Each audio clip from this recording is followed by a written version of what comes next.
Hey everybody, how's it going? It's a Daily Shooter, and today I just want to have a quick conversation about the Trijicon SRO, which is a small red dot that fits in the same footprint as the Trijicon RMR.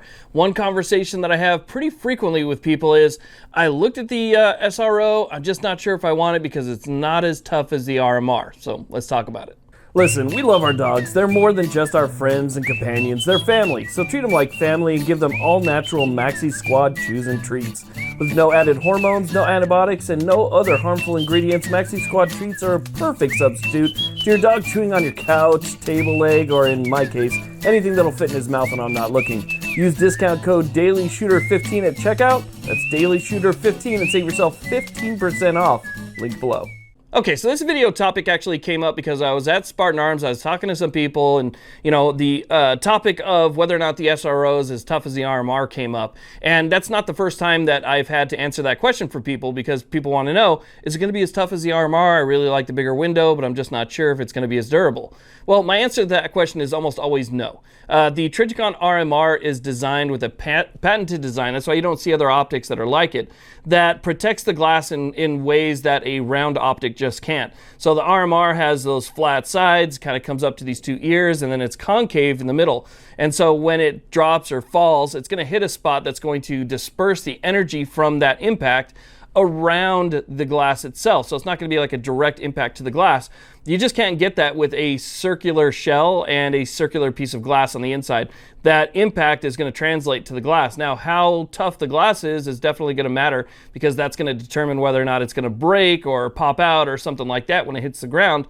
And Trijicons are extremely tough, so yeah, in a product of its category, the SRO is going to be very tough. As a matter of fact, for other circular designed red dots like this, open air red dots, this is definitely one of the toughest ones that you're going to find. But it's not designed to be as tough, or it's not designed to be tougher than the RMR. So if it's strength and durability that you're looking for, then I would go with the RMR. But if you're looking for one of the other aspects that the SRO was designed for, like to have a larger piece of glass, a larger window, for it to be as fast as possible and extremely lightweight, that's what the SRO will give you. The SRO, if you ask me, is perfect for competition. It's perfect as maybe like a backup sight. It's a great little red dot, but it serves a different purpose than the RMR. So I don't think that they should really be compared, because the only thing that they really share is going to be the footprint, maybe some of the electronics for the emitter, and the brand itself.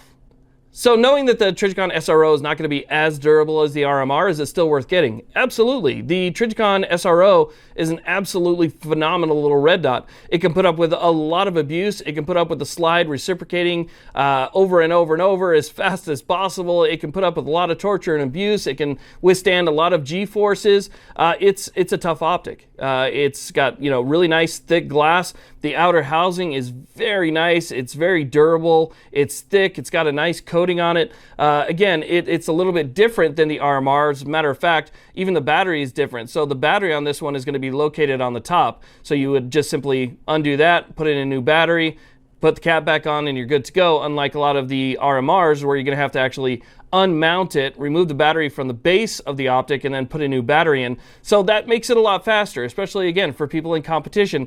With that wider piece of glass, that bigger screen that you're looking through right there, it means you're going to be able to pick up that red dot a little bit faster than a smaller RMR. So an RMR has a little bit less forgiveness. With a smaller piece of glass, you have to be on it when you bring it up in front of you, or else you're going to be searching for that red dot. With this, you can be a little bit more off, in any direction, and if you see the red dot at any one of those corners, you can bring it to the center right where you want it, or just take the shot on your target because of the parallax, the lack of parallax on a red dot anyway. But still, they're excellent little optics and definitely worth it, but again, not really something that's comparable. Now, I want to touch on one more thing. This is another email that I get all the time, and another question that I get all the time. People see the RMRs and SROs that I have on different things that I have here, and they wonder if I use the screws that came with it. So, it comes with those two little screws in the packet, and let's say it's on a SIG or something like that, and you're trying to tighten it down and they just don't quite fit right.